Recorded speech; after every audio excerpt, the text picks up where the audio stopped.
ಸಂಗಮ ಮಾಡಬೇಕು. ಅಧ್ಯಕ್ಷ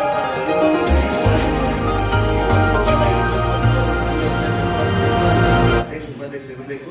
ಅವರ ಒಂದು ನಿರ್ದೇಶನದಲ್ಲಿ, ಅವರ ಒಂದು ನೇತೃತ್ವದಲ್ಲಿ ನೀವೆಲ್ಲರೂ ಒಗ್ಗಟ್ಟಾಗಿ ಕೆಲಸವನ್ನು ಮಾಡಿದರೆ ನಮ್ಮ ಭಾಗಗಳಾಗದೆ ಕೇವಲ 13 ಭಾಗಗಳಾಗ್ತಾವ. 13ಕ್ಕೆ ಮತ್ತು ಒಂದು ಒಗ್ಗಟ್ಟಾಗಿ ಜಿಲ್ಲಾಧ್ಯಕ್ಷರು ಕೂಡ ನೇಮಕ ಆದ್ರೆ ನಿಜವಾಗಿ ಏನಂತಂದ್ರೆ ಒಂದು ಒಗ್ಗಟ್ಟು ನಿಮ್ಮೆಲ್ಲ 890 ಹೇಳಿ ಇಷ್ಟಪಡ್ತಾ ಇದ್ದೀವಿ. ಹೌದಾ? ಅದು ಬಹಳಷ್ಟು ಮುಖ್ಯ. ಇದು ಕೂಡ ನಿಮ್ಮ ಒಂದು ದಿಕ್ಕು ಬಬಲೇಶ್ವರ ಕೂಡ ಹೋಗ್ಲಿ ಮತ್ತು ನಿಮ್ಮ ಜಿಲ್ಲೆಗೆ ಕೂಡ ಒಬ್ಬ ಜಿಲ್ಲಾಧ್ಯಕ್ಷರು ಕೂಡ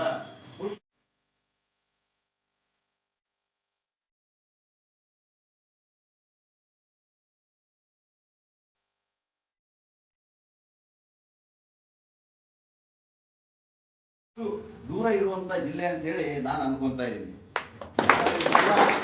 ತಾವು ಬಹಳಷ್ಟು ಇದಕ್ಕೆ ಶ್ರಮವನ್ನು ವಹಿಸಿದ್ರಿ. ಏನೇ ಒಂದು ನಿರ್ದೇಶನವನ್ನು ನಾವು ಕೊಡ್ತಾ ಇದ್ರು ಕೂಡ ತಾವು ಅದನ್ನು ಅಚ್ಚುಕಟ್ಟಾಗಿ ಪಾಲನೆ ಮಾಡ್ತಾ ಇದ್ರಿ. ಮೊದಲನೇದಾಗಿ ಏನು ಅಂತಂದ್ರೆ ಅಚ್ಚುಕಟ್ಟ ಪಾಲನೆಯಲ್ಲಿ ಅಂತಂದ್ರೆ ಈ ಥರ್ಮಲ್ ಪ್ರಿಂಟರ್ ನಮ್ಮಲ್ಲಿ 891 ಅಂಗಡಿಗಳಿದಾವೆ. ಅಂದ್ರೆ ಕೇವಲ ಒಂದು 100 ಅಷ್ಟೇ ಈಗ ಥರ್ಮಲ್ ಪ್ರಿಂಟರ್ ಅಳವಡಿಸಲಿಕ್ಕೆ ಬಾಕಿ ಇದೆ ಅಂಗಡಿಗಳಲ್ಲಿ. ಅಂದ್ರೆ 700ಕ್ಕಿಂತ ಹೆಚ್ಚು ಥರ್ಮಲ್ ಪ್ರಿಂಟರ್ ಅಂದ್ರೆ ಮೋರ್ ದನ್ 90% ಥರ್ಮಲ್ ಪ್ರಿಂಟರ್ ಯಾವ್ದಾದ್ರು ಒಂದು ಜಿಲ್ಲೆಯಲ್ಲಿ ಇದಾವೆ ಅಂತಂದ್ರೆ ಅದು ಬಿಜಾಪುರ ಜಿಲ್ಲೆಯಲ್ಲಿ ಮಾತ್ರ ಇದೆ. ಕರ್ನಾಟಕದಲ್ಲೇ ಫಸ್ಟ್ ಜಿಲ್ಲೆ ಬಿಜಾಪುರ ಸರ್ ನಮ್ದು.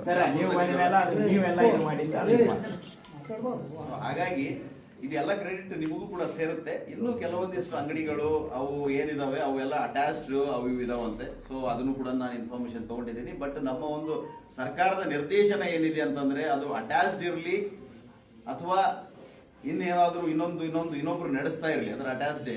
ಸೊ ಅದು ಇದ್ದಂದ್ರೂ ಕೂಡ ನಿಮಗೆ 2 ಅಂಗಡಿಗಳು, ಒಂದು ಇನ್ನೊಂದು ಅಂಗಡಿ ಅಟ್ಯಾಚ್ ಇದ್ರು ಕೂಡ ಆ ಒಂದು ಅಂಗಡಿ ಕೂಡ ಒಂದು ಸಪರೇಟ್ ಆಗಿ ಥರ್ಮಲ್ ಪ್ರಿಂಟರ್ ತಗೊಳ್ಳೇಬೇಕಾಗುತ್ತೆ.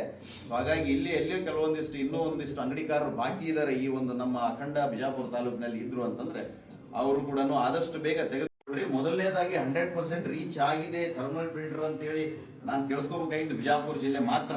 ಎಸ್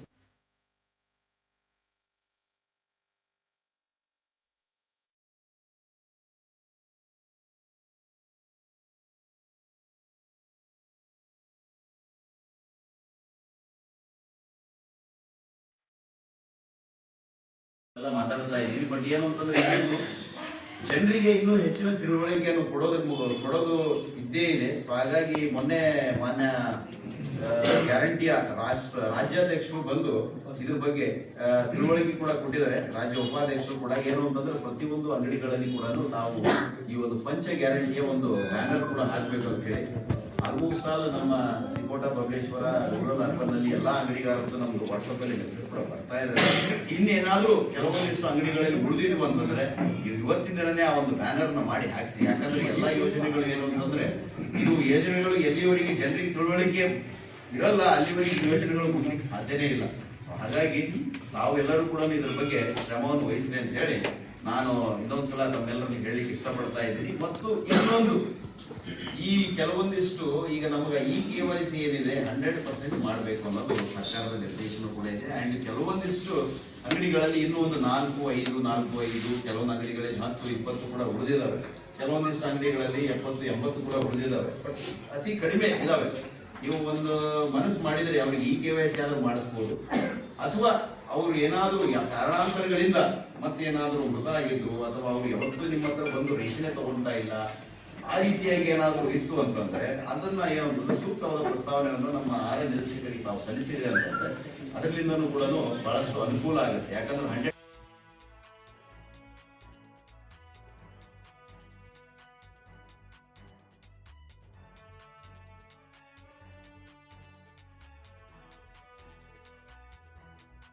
ನಿರ್ದೇಶನ ಕೊಡೋ ಬದಲು ಕೇವಲ ಜಿಲ್ಲಾಧ್ಯಕ್ಷರಿಗೆ ತಾಲೂಕಾಧ್ಯಕ್ಷರಿಗೆ ನಿರ್ದೇಶನವನ್ನು ಕೊಟ್ರೆ ಅಲ್ಲಿಂದ ಆ ಮೆಸೇಜ್ ಏನಿದೆಯಲ್ಲ ನಿಮ್ಮ ಮಟ್ಟಕ್ಕೆ ಮುಟ್ಟಿ ಈಗೇನು ಹೇಳಿದ್ರೆ ನಮ್ಮ ಸರ್ವ ಸದಸ್ಯರ ಒಂದು ಅನಿಸಿಕೆ ಏನಿದೆ ಅಂತಂದ್ರೆ ಈ ಒಂದು ನಮ್ಮ ಪಬ್ಲಿಕ್ ಡಿಸ್ಟ್ರಿಬ್ಯೂಷನ್ ಸಿಸ್ಟಮ್ ಏನಿದೆ ಅದು ಬಹಳಷ್ಟು ಟ್ರಾನ್ಸ್ಪರೆಂಟ್ ರೀತಿಯಲ್ಲಿ ಆಗ್ಬೇಕು. ಪ್ರತಿಯೊಂದು ಅಂಗಡಿಕಾರರಲ್ಲಿ ಅವರು ಹೋಗೋಕ್ಕಿಂತ ಅವರು ಕೂಡ ಒಂದು ಸದಸ್ಯರಾಗಿ ನಿಮ್ಮ ತಾಲೂಕಿನ ಒಬ್ಬ ಅಧ್ಯಕ್ಷರ ಜೊತೆ ಉಪಾಧ್ಯಕ್ಷರ ಜೊತೆ ಆ ಒಂದು ಅರಿವನ್ನು ಅಥವಾ ಸಮಸ್ಯೆಗಳನ್ನು ಅಥವಾ ನಿರ್ದೇಶನವನ್ನು ನಾವು ಚರ್ಚೆಯನ್ನು ಮಾಡಿದ್ರೆ ನಿಜವಾಗಿ ಏನಂತಂದ್ರೆ ನಮ್ಮ ಬಿಜಾಪುರ ಜಿಲ್ಲೆ ಬಹಳಷ್ಟು ಏನಂತಂದ್ರೆ ಈ ಒಂದು ಏನು ನಮ್ಮ ಬೇರೆ ಜಿಲ್ಲೆಗಳಿಗಿಂತ ನಮ್ಮ ಒಂದು ಜಿಲ್ಲೆಯಲ್ಲಿ ಸ್ವಲ್ಪ ಏನು ಅಂತಂದ್ರೆ ಹೆಚ್ಚಿನ ಟ್ರಾನ್ಸ್ಪರೆನ್ಸಿ ಮತ್ತು ಆಪಾದನೆಯಿಂದ ಬಹಳಷ್ಟು ದೂರ ಇರುವಂತ ಜಿಲ್ಲೆ ಅಂತೇಳಿ ನಾನು ಅನ್ಕೊಂತಾ ಇದ್ದೀನಿ. ಅವರು ಕೂಡ ಬಹಳಷ್ಟು ಇದಕ್ಕೆ ಶ್ರಮವನ್ನು ವಹಿಸಿದ್ವಿ. ಏನೇ ಒಂದು ನಿರ್ದೇಶನವನ್ನು ನಾವು ಕೊಡ್ತಾ ಇದ್ರು ಕೂಡ ತಾವು ಅದನ್ನು ಅಚ್ಚುಕಟ್ಟಾಗಿ ಪಾಲನೆ ಮಾಡ್ತಾ ಇದ್ರಿ. ಮೊದಲನೇದಾಗಿ ಏನು ಅಂತಂದ್ರೆ ಅಚ್ಚುಕಟ್ಟ ಪಾಲನೆಯಲ್ಲಿ ಅಂತಂದ್ರೆ ಈ ಥರ್ಮಲ್ ಪ್ರಿಂಟ್ ನಮ್ಮಲ್ಲಿ 891 ಅಂಗಡಿಗಳಿದಾವೆ ಅಂದ್ರೆ ಕೇವಲ ಒಂದು 100 ಅಷ್ಟೇ ಈಗ ಥರ್ಮಲ್ ಪ್ರಿಂಟರ್ ಅಳವಡಿಸಲಿಕ್ಕೆ ಬಾಕಿ ಇದೆ ಅಂಗಡಿಗಳಲ್ಲಿ. ಅಂದ್ರೆ 700ಕ್ಕಿಂತ ಹೆಚ್ಚು ಥರ್ಮಲ್ ಪ್ರಿಂಟರ್ ಅಂದ್ರೆ ಮೋರ್ ದನ್ 90% ಥರ್ಮಲ್ ಪ್ರಿಂಟರ್ ಯಾವ್ದಾದ್ರು ಒಂದು ಜಿಲ್ಲೆಯಲ್ಲಿ ಇದಾವೆ ಅಂತಂದ್ರೆ ಬಿಜಾಪುರ ಜಿಲ್ಲೆಯಲ್ಲಿ ಮಾತ್ರ ಇದೆ. ಹಾಗಾಗಿ ಕರ್ನಾಟಕದಲ್ಲೇ ಫಸ್ಟ್ ಜಿಲ್ಲೆ ಬಿಜಾಪುರ. ಹಾಗಾಗಿ ಇದೆಲ್ಲ ಕ್ರೆಡಿಟ್ ನಿಮಗೂ ಕೂಡ ಸೇರುತ್ತೆ. ಇನ್ನೂ ಕೆಲವೊಂದಿಷ್ಟು ಅಂಗಡಿಗಳು ಅವು ಏನಿದಾವೆ ಅವೆಲ್ಲ ಅಟ್ಯಾಚ್ಡ್ ಅವು ಇದಾವಂತೆ. ಸೊ ಅದನ್ನು ಕೂಡ ನಾನು ಇನ್ಫಾರ್ಮೇಶನ್ ತಗೊಂಡಿದ್ದೀನಿ. ಬಟ್ ನಮ್ಮ ಒಂದು ಸರ್ಕಾರದ ನಿರ್ದೇಶನ ಏನಿದೆ ಅಂತಂದ್ರೆ ಅದು ಅಟ್ಯಾಚ್ಡ್ ಇರಲಿ ಅಥವಾ ಇನ್ನೇನಾದ್ರೂ ಇನ್ನೊಬ್ರು ನಡೆಸ್ತಾ ಇರಲಿ ಅಟ್ಯಾಚ್ಡ್ ಇದ್ದಂದ್ರೂ ಕೂಡ ನಿಮ್ಗೆ 2 ಅಂಗಡಿಗಳು ಒಂದು ಇನ್ನೊಂದು ಅಂಗಡಿ ಅಟ್ಯಾಚ್ ಇದ್ರು ಕೂಡ ಆ ಒಂದು ಅಂಗಡಿ ಕೂಡ ಒಂದು ಸಪರೇಟ್ ಆಗಿ ಥರ್ಮಲ್ ಪ್ರಿಂಟರ್ ತಗೊಳ್ಳೇಬೇಕಾಗುತ್ತೆ.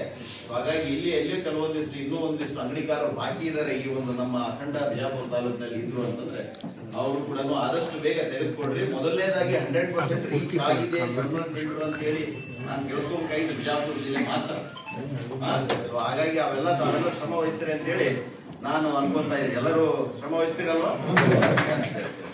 ಮತ್ತು ಎರಡನೇದು ಈ ನಮ್ಮ ಕರ್ನಾಟಕ ಸರ್ಕಾರದ ಒಂದು ಅತಿ ಇದರಲ್ಲಿ ರೀಸೆಂಟ್ಲಿ ಬಂದಿರುವಂತ ಒಂದು ಯೋಜನೆ ಅಂತಂದ್ರೆ ಅನ್ನ ಸುವಿಧ. ನಿಜವಾಗಿ ಬಹಳಷ್ಟು ಖುಷಿ ಪಡುವಂತ ವಿಚಾರ ಅದು. 8,300 ನಮ್ಮಲ್ಲಿ ಅನ್ನ ಸುವಿಧ ಬೆನಿಫಿಷಿಯರಿನ ಸರ್ಕಾರನೇ ಐಡೆಂಟಿಫೈ ಮಾಡಿಕೊಟ್ಟಿದೆ. 75 ವರ್ಷದ ಮೇಲ್ಪಟ್ಟು ಯಾರು ಮನೆಯಲ್ಲಿ ಒಬ್ಬರೇ ಇರ್ತಾರೆ ಸೊ ಅವ್ರಿಗೆ ಏನು ಅಂತಂದ್ರೆ ನೀವು ಮನೆ ಬಾಗಿಲಿಗೆ ಮುಟ್ಟಿಸುವಂತ ಒಂದು ಯೋಜನೆ ಏನಿದೆಲ್ಲ ಬಹಳಷ್ಟು ಸಹಕಾರಿ ಆಗ್ತಾ ಇದೆ. ಇದಕ್ಕೆ ಎರಡು ಲಾಭ. ಒಂದು ಏನು ಅಂತಂದ್ರೆ ಕೆಲವೊಂದಿಷ್ಟು ವಯಸ್ಸಾದವರು ನಿಮ್ಮ ಅಂಗಡಿಗಳಿಗೆ ಬರೋದು ಏನಿದೆಯಲ್ಲ ಅದು ಕೂಡ ತಪ್ಪುತ್ತದೆ. ಮತ್ತು ನಿಮಗೇನು ಅಂತಂದ್ರೆ ಮನೆಗಳಿಗೆ ನೀವು ಅದನ್ನ ಕೊಟ್ರೆ ಒಂದು ಪುಣ್ಯ ಅಂತ ಹೇಳ್ತಾರಲ್ಲ, ಅದನ್ನ ನಿಜವಾದ ಪುಣ್ಯ ಇರೋದು ಅಂತಂದ್ರೆ ಅನ್ನ ಸಿಗಬೇಕಾಗಿತ್ತು. ಏನಿದೆ ಲಾಭಾಂಶದಲ್ಲಿ ಒಂದು ಏನು ಗವರ್ಮೆಂಟ್ ಇಂದ ಏನು ಫಿಕ್ಸ್ ಆಗಿದೆ ಸೊ ಅದನ್ನ ಏನು ಅಂತಂದ್ರೆ ತಮಗೂ ಕೂಡ ಒಂದು ವ್ಯವಸ್ಥೆಯನ್ನು ಸರ್ಕಾರ ಕೂಡ ಮಾಡಿದೆ. ಹಾಗಾಗಿ ಸುಮಾರು 8,000 ಜನರಲ್ಲಿ 2,000ವರೆಗೂ ಅಷ್ಟೇ ನಮ್ಗೆ ಇಲ್ಲಿವರೆಗೂ ನಾವು ಏನು ಅಂತಂದ್ರೆ ನೀವೆಲ್ಲ ಮಾರ್ಕಿಂಗ್ ಎಲ್ಲ ಮಾಡಿ ಅವ್ರ ಕಡೆಯಿಂದ ಒಪ್ಪಿಗೆ ತೆಗೆದುಕೊಂಡಿರಿ.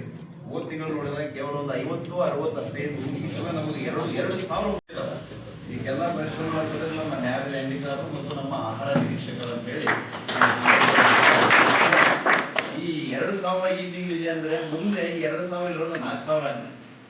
ಅದ್ರ ಮುಂದಿನ ತಿಂಗಳ 4,000 8,000 ಆಗಬೇಕು. ಅವಾಗ ಏನು ಅಂತಂದ್ರೆ ನಿಶ್ಚಿಂತೆಯಾಗಿ 75 ವರ್ಷದ ಮೇಲ್ಪಟ್ಟ ಯಾರೇ ಇದ್ರು ಕೂಡ ನಿಶ್ಚಿಂತೆಯಾಗಿ ಮನೆಗೆ ರೇಷನ್ ಬರ್ತಾ ಇದೆ ಅಂತ ನಿಶ್ಚಿಂತೆಯಾಗಿ ಇರುವಂತ ಒಂದು ವ್ಯವಸ್ಥೆ ನಾವೆಲ್ಲರೂ ಮಾಡಿದ್ರೆ ಬಹಳಷ್ಟು ವಿಷಯ. ಮತ್ತು ಈ ಒಂದು 3ನೇ ವಿಚಾರ ಅಂತಂದ್ರೆ ಈಗ ನಾವು ಇಷ್ಟೆಲ್ಲ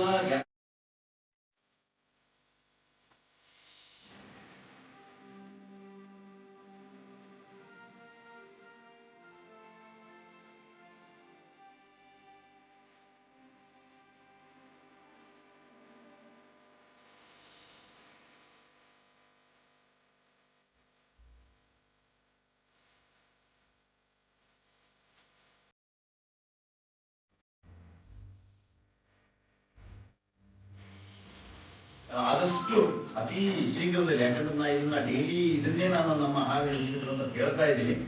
ಅದು ಕೂಡ ತಾವೆಲ್ಲರೂ ವಿಶೇಷವಾಗಿ ಕಾಳಜಿಯನ್ನು ವಹಿಸಿ ಇವೆಲ್ಲ 4 ಕೆಲಸಗಳನ್ನು ತಾವೆಲ್ಲರೂ ಮಾಡಬೇಕು ಅಂತೇಳಿ ನಾನು ಈ ಸಂದರ್ಭದಲ್ಲಿ ಹೇಳ್ತೇನೆ. ಮತ್ತು ಈ ನಿಮ್ಮ ಜಾಗೃತಿ ಸಮಿತಿ ಸಭೆ, ನಮ್ಮ ಜಾಗೃತಿ ಸಮಿತಿ ಸದಸ್ಯರು ಕೂಡ ಜಿಲ್ಲಾ ಮಟ್ಟದಲ್ಲಿ ಹೇಗಿದ್ದಾರೆ ಅದೇ ರೀತಿಯಾಗಿ ನಮ್ಮ ನ್ಯಾಯಾಲಯ ಮಟ್ಟದಲ್ಲಿ ಕೂಡ ನಿಮ್ಮ ಜಾಗೃತಿ ಸಮಿತಿಯ ಸದಸ್ಯರು ಅಂತ ಹೇಳಿ ಇದೆ. ಅದನ್ನು ನೋಡಿ, ಯಾಕಂದ್ರೆ ಜಾಗೃತಿ